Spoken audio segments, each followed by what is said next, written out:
Hello guys, welcome to simplified study. इस video में हम देखेंगे डिसिमिलर टर्म्स, मिडिल टर्म और ग्रेटेस्ट टर्म। वीडियो के एंड में अगर आपको इन टॉपिक से रिलेटेड कोई डाउट हो तो आप उन्हें कमेंट सेक्शन में पूछ सकते हैं या हमारे टेलीग्राम ग्रुप में पूछ सकते हैं, जिसका लिंक वीडियो डिस्क्रिप्शन में दिया गया है। चलिए अब स्टार्ट करते हैं इस वीडियो के टॉपिक्स। तो सबसे पहले देख लेते हैं कि डिसिमिलर टर्म्स कैसे आइडेंटिफाई करेंगे हम एक्सपेंशन में। डिसिमिलर टर्म्स वो टर्म्स होते हैं जो कि एक दूसरे से अलग होते हैं। फॉर एग्जांपल अगर हम ये एक्सपेंशन देखें 1 प्लस एक्स का होल स्क्वायर, तो यहाँ पे 1 plus 2x plus x square आएगा। यहाँ पे x की पावर 0 है, यहाँ पे 1 है और यहाँ पे 2 है, तो ये सारे के सारे टर्म्स एक दूसरे से अलग है। इन्हें हम कहेंगे डिसिमिलर टर्म्स। यहाँ पे 3 डिसिमिलर टर्म्स होंगे। अगर हमारे पास एक बाइनोमियल एक्सपेंशन है, suppose 1 plus x to the power n, तो हमें पता है यहाँ पे total number of terms n plus 1 होंगे और ये सारे के सारे एक दूसरे से डिसिमिलर होंगे क्योंकि यहाँ पे x की पावर सब में अलग अलग होगी। तो बाइनोमियल एक्सपेंशन में number of dissimilar terms n plus 1 हुआ करेगा। अब देख लेते हैं मल्टीनोमियल एक्सपेंशन। पहले देख लेते हैं वन वेरिएबल, और वन वेरिएबल में भी वो केस देख लेते हैं जहाँ पर कि वेरिएबल की पावर जो है वो एक से वेरी कर रही है। For example 1 plus x plus x square plus x cube, यहाँ पे एक ही वेरिएबल है x और उसकी पावर भी बस एक से वेरी कर रही है। यहाँ पे x की पावर 0 है, 0 से 1 हुआ, फिर 1 से 2 और फिर 2 से 3।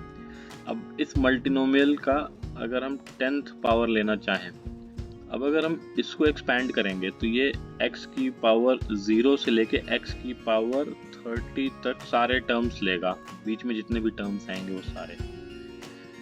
तो यहाँ पे टोटल नंबर ऑफ टर्म्स हो जाएंगे हमारे 31, क्योंकि 0 से लेके 30 तक सारे टर्म्स ले रहा है। इसी तरह से अगर सपोज हमारे पास एक एक्सपेंशन हो 1 by x cube plus 1 by x square plus 1 by x plus 1 plus x square plus x cube two the power 10, और इसमें पूछा जाए नंबर ऑफ टर्म्स कितने होंगे, तो ये x की पावर -3 है।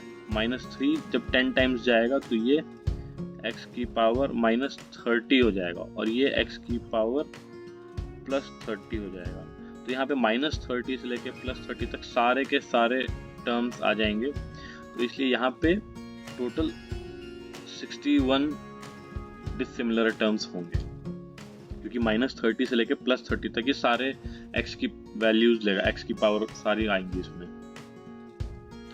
गाइस, अगर कभी पावर ऑफ वेरिएबल एक से ज्यादा हो, जो डिफरेंस आ रहा हो, यहाँ पे तो हमने देखा कि सिर्फ एक का डिफरेंस था, अगर एक से ज्यादा हो तो हम इतना इजीली उसको कैलकुलेट नहीं कर सकते हैं। फॉर एग्जांपल अगर हमें फाइंड आउट करना है 1 plus x to the power 4 to the power 3, अब अगर हम इसके number of dissimilar terms find out करना चाहें तो हम सीधा ये नहीं कह सकते कि ये यहाँ पे x की पावर 0 है और यहाँ पे हाईएस्ट जो है वो x की पावर 12 तक जाएगा। ये 4 जो है ये 3 टाइम्स मल्टीप्लाई होगा, x की पावर 12 तक जाएगा तो 13 टर्म्स होंगे। ये हम नहीं कह सकते, क्योंकि जब हम इसको एक्सपैंड करेंगे तो हम देखेंगे कि इसमें x की पावर 7 का कोई टर्म नहीं है, x की पावर 10 का कोई टर्म नहीं है और x की पावर 11 का भी कोई टर्म नहीं है। तो यहाँ पे 13 माइनस 3, यहाँ पे सिर्फ 10 ही डिसिमिलर टर्म्स रह जाएंगे हमारे पास। तो कभी इस तरह का एक्सपेंशन हो तो हमें उसको मैन्युअली ही गिनना पड़ता है कि उसमें कितने डिसिमिलर टर्म्स आ रहे हैं। अब अगर हमारे पास एक मल्टीनोमियल एक्सपेंशन है एक से ज्यादा वेरिएबल में, for example x plus y plus z plus डब्ल्यू plus p to the power n, इसमें अगर हमें फाइंड आउट करना हो total number of dissimilar terms, तो यहाँ पे हमारा जो है x की पावर r1, y की पावर r2, z की पावर r3, w की पावर r4 और p की पावर r5 होगा। और जैसा कि हमें पता है r1 plus r2 plus r3 plus r4 plus r5 ये हमारा इक्वल टू n होगा। तो यहाँ पे total number of dissimilar terms होंगे जितने नंबर ऑफ सॉल्यूशन होंगे इस इक्वेशन के। फॉर एग्जांपल यहाँ पे हमें n को 5 ग्रुप्स में डिवाइड करना है, तो ये केस होता है division of like objects into 5 groups, या इस केस में 5 ग्रुप्स, अगर ये ऐसे ही r टर्म्स हो तो division of n objects into r groups का केस होगा। ये हमने परम्यूटेशन एंड कॉम्बिनेशन में पढ़ा था कि अगर हमें r ग्रुप्स में डिवाइड करना हो n ऑब्जेक्ट्स को तो हम r-1 स्टिक्स लगा देंगे, और यहाँ पे जो हमारे n ऑब्जेक्ट्स हैं उनके बीच में हम r-1 स्टिक्स लगा देंगे, तो टोटल नंबर ऑफ अरेंजमेंट्स हमारे हो जाएंगे n plus r-1 factorial divided by n factorial into r-1 factorial, जो कि होता है हमारा n plus r-1 c r-1। तो अगर एक से ज़्यादा वेरिएबल हो जहाँ पर कि r टर्म्स हैं हमारे, ये यहाँ पे 5 है इन जनरल, अगर ये r हो और पावर इसकी n हो तो नंबर ऑफ डिसिमिलर टर्म्स हो जाएंगे हमारे n plus r-1 c r-1। अब एक क्वेश्चन देख लेते हैं, what is the number of dissimilar terms in the expansion of x plus y plus z plus w to the power 14। तो यहाँ पे हमारा n हो गया है 14 और r है हमारा 4, तो total number of dissimilar terms होंगे हमारे 14 प्लस 4-1 c 4-1, यानी कि ये हो जाएगा हमारा 17c3। तो इस क्वेश्चन का आंसर होगा 17c3। अब गाइस अगर हमें एक एक्सपेंशन देखना हो x plus y to the power n, तो हमें पता है कि ये होता है summation NCR x to the power n minus r y to the power r, जहाँ पे r हमारा 0 से लेकर n तक जाता है। तो अब जब हम सारे इसको 0 से लेकर n तक लिखते हैं तो यहाँ पे हमारा एक टर्म होता है जो कि मिडिल में आएगा, एक या दो टर्म डिपेंडिंग ऑन कि जो हमारे नंबर n है ये इवन है कि ऑड है। फॉर एग्जाम्पल अगर हमारा n इवन है, फॉर एग्जाम्पल अगर हम देखें 1 प्लस एक्स का होल स्क्वायर, तो ये होता है हमें पता है 1 plus 2x plus x square.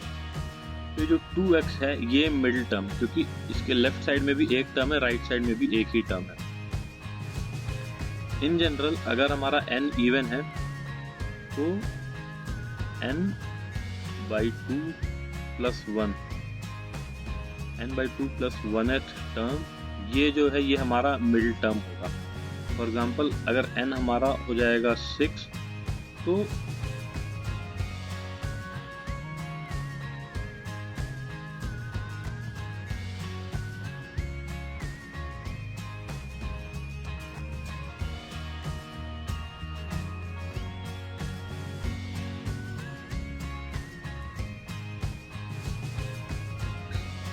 यहाँ पे जो हमारा 6/2 प्लस 1 यानी कि जो 4th टर्म है वो मिडिल टर्म होगा। तो ये फर्स्ट, सेकंड, थर्ड, फोर्थ, ये जो टर्म है ये हमारा मिडिल टर्म हो जाएगा। इसके लेफ्ट साइड में भी 3 टर्म्स आएंगे और राइट साइड में भी 3 टर्म्स आएंगे।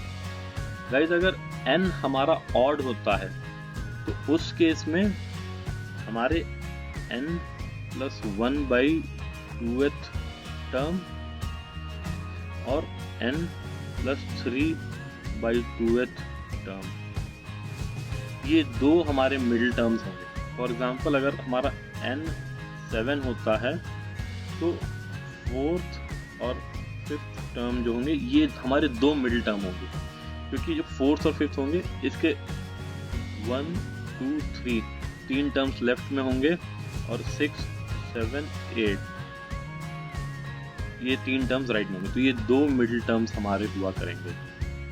गाइस मिडिल टर्म की एक और खासियत होती है कि हाईएस्ट कोएफिशिएंट जो होता है बाइनोमियल एक्सपेंशन में वो मिडिल टर्म का ही होता है। फॉर एग्जांपल अगर हम यहाँ पे देखें तो NC3 जो है ये NC2, NC1, NC0, NC4, NC5, NC6 सबसे बड़ा होगा। NC3 ही सबसे बड़ा होगा इन सारे कोएफिशिएंट्स। गाइस अब हम समझ लेते हैं कि ग्रेटेस्ट टर्म क्या होगा बाइनोमियल एक्सपेंशन में। सपोज हम एक्सपैंड कर रहे हैं x plus y to the power n को, जहाँ पर कि x और y ये दोनों के दोनों हमारे रियल नंबर्स होते हैं। तो हमारे जितने भी टर्म्स आएंगे इसके एक्सपेंशन में वो सारे के सारे रियल नंबर्स ही होंगे। फॉर एग्जाम्पल अगर हम इस एक्सपेंशन को देखते हैं 2 प्लस 3 टू द पावर 12, तो यहाँ पे जो हमारे टर्म्स होंगे पहला टर्म होगा 12c C0 into 2 to the power 12 into 3 to the power 0, फिर 12C1 into 2 to the power 11 into 3 to the power 1, और फिर इसी तरह से 12C12 into 2 to the power 0 3 to the power 12।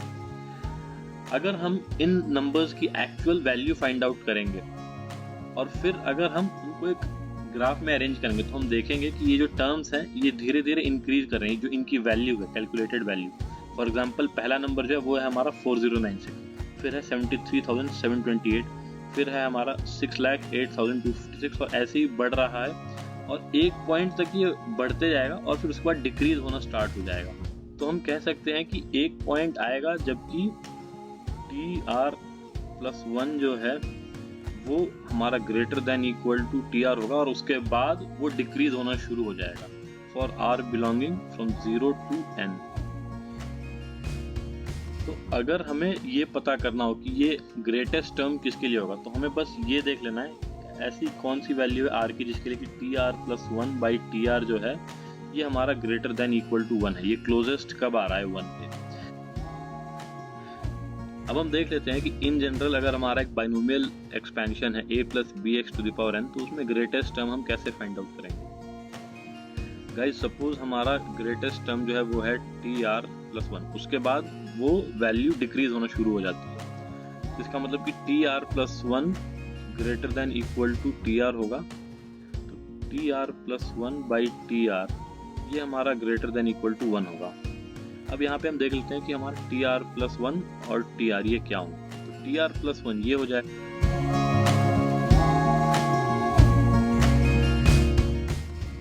और TR ये हो जाएगा हमारा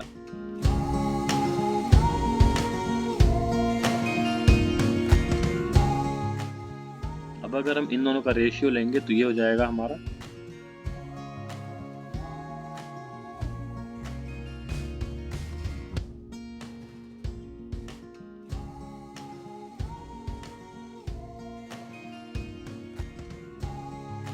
और ये होना चाहिए हमारा ग्रेटर देन इक्वल टू 1, यानी कि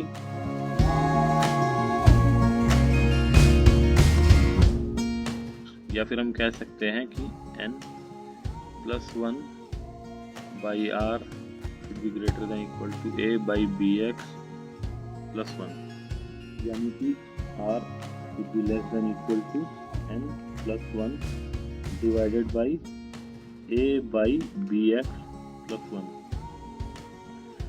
गाइस यहाँ पे हमने माना है कि हमारे a, b और x ये तीनों के तीनों पॉजिटिव हैं। हो सकता है कि क्वेश्चन जब हम सॉल्व करें तो इनमें से कोई एक नेगेटिव हो।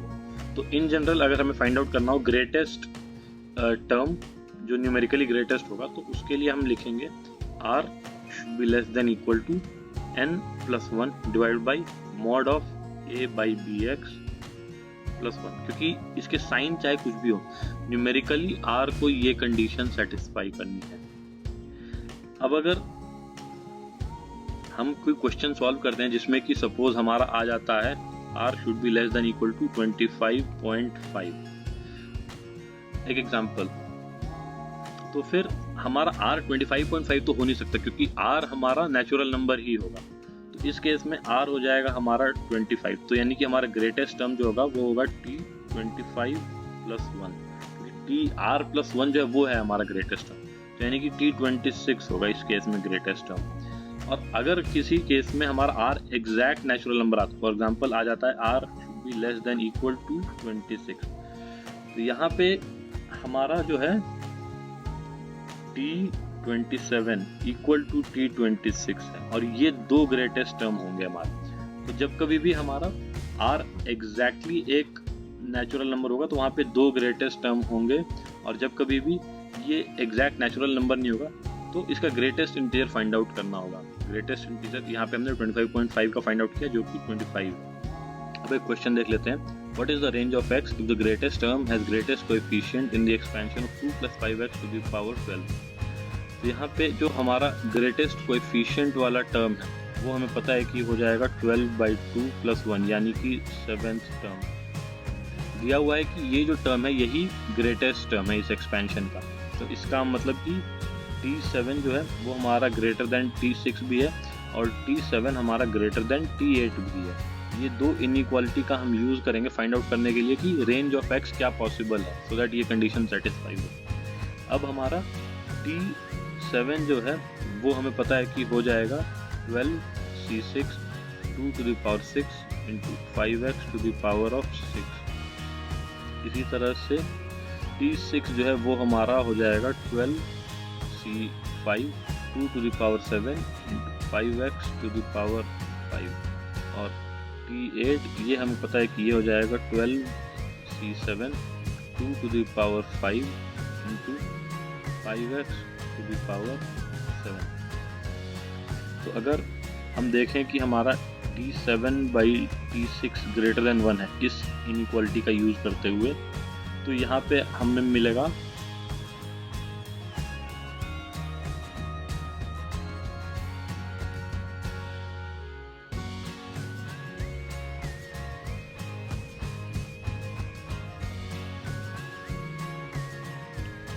तो इसको अगर हम सिंप्लीफाई करें तो ये हमारा हो जाएगा 5x बाई 2 इंटू 7 बाई 6, ये हो जाएगा हमारा ग्रेटर देन 1, तो यानी कि x हो जाएगा हमारा ग्रेटर देन 12 बाई 35। सिमिलरली अगर हम दूसरी इनइक्वालिटी को देखें T7 ग्रेटर देन T8, यानी कि T7 by T8 greater than 1, इसको अगर हम देखें तो यहाँ पे हमारा हो जाएगा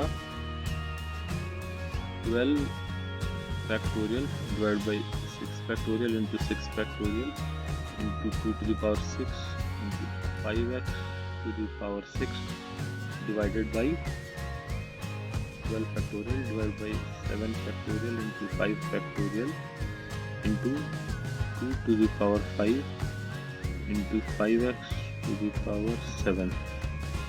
तो अगर हम इसको सिंप्लीफाई करें तो ये हमारा अगेन ये हो जाएगा 2 बाई 5x इंटू 7 बाई 6, और ये हमारा ग्रेटर देन 1 है, तो यानी कि x जो है ये हो जाएगा हमारा लेस देन 14 बाई 30, तो यानी कि हमारा x जो है वो ग्रेटर देन 12 बाई 35 होगा और लेस देन 14 बाई 30 होगा। तो रेंज ऑफ x यही पॉसिबल है हमारा। अब हम एक और क्वेश्चन देख लेते हैं। What is the third greatest term in the expansion of 2 + 7 to the power of 33। तो यहाँ पे हमें पहले फाइंड आउट करना होगा TR+1 जिसके लिए कि वो हाईएस्ट हो, और जब हम TR+1 फाइंड आउट कर लेंगे तो हमें पता चलेगा TR+1 ग्रेटर देन TR+2 भी है और ग्रेटर देन TR भी है, मतलब अपने जो दो क्लोजेस्ट टर्म्स हैं उन दोनों से ग्रेटेस्ट है। और फिर हम फाइंड आउट कर लेंगे TR+2 डिवाइडेड बाई TR, और हम देखेंगे कि इसका रेशियो क्या आ रहा है। अगर ये ग्रेटर देन 1 आ रहा है तो इसका मतलब कि TR+2 ग्रेटर देन TR होगा, और अगर ये लेस देन 1 आ रहा है तो इसका मतलब कि TR+2 लेस देन TR होगा। तो सबसे पहले फाइंड आउट कर लेते हैं कि TR+1 कौन सा होगा जो ग्रेटेस्ट टर्म होगा हमारे साथ। ये हो जाएगा सपोज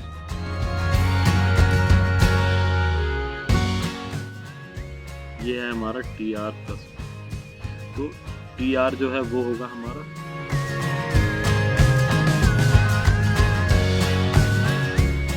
इन दोनों का हम रेशियो लेंगे, तो यहाँ पे ये हो जाएगा हमारा इक्वल टू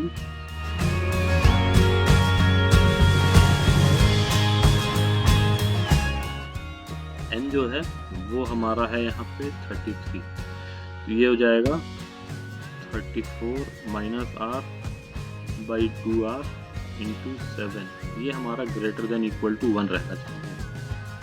इसको अगर हम सिंप्लीफाई करें तो ये हो जाएगा, या फिर हम कह सकते हैं कि 34 into 7 should be greater than equal to 9r, तो r होगा हमारा less than equal 34 into 7 divided by 9। तो यहाँ पे ये जो हमारा वैल्यू है ये हो जाएगा इक्वल टू 238 डिवाइडेड बाई 9, और इसको अगर हम सिंप्लीफाई करें तो ये हो जाएगा 2 25.3 अप्रॉक्सीमेटली, यानी कि r जो है वो हो जाएगा हमारा इक्वल टू 25। तो 2 + 7 to the power 33 में r इक्वल टू 25 के लिए हमारा ग्रेटेस्ट टर्म आएगा, यानी कि T26 जो है वो ग्रेटर देन T25 भी होगा और ग्रेटर देन T27 भी होगा। तो अब हमें फाइंड आउट करना है T27 और T25 का रेशियो।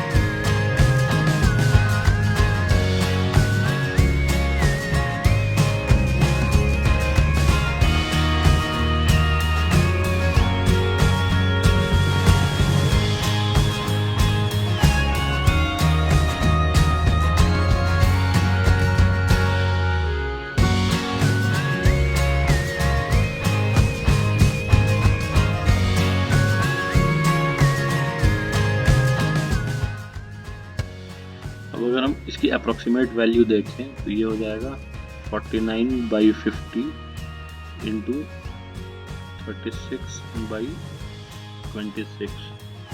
तो ये जो टर्म है ये हमारा जस्ट लेस देन 1 है, लेकिन ये हमारा ग्रेटर देन 1 है, तो ये टर्म हमारा ग्रेटर देन 1 होगा यहाँ पे। तो इस वजह से T27 जो है ये ग्रेटर देन T25 होगा। सेकेंड लार्जेस्ट टर्म T27 है और थर्ड लार्जेस्ट टर्म जो है ये हमारा 25th टर्म। तो इस क्वेश्चन का आंसर होगा 25th टर्म, ये है हमारा थर्ड लार्जेस्ट। नेक्स्ट वीडियो में हम देखेंगे properties of binomial coefficients and trinomial expansion. Latest videos के लिए हमारे चैनल को सब्सक्राइब कीजिए। Thank you.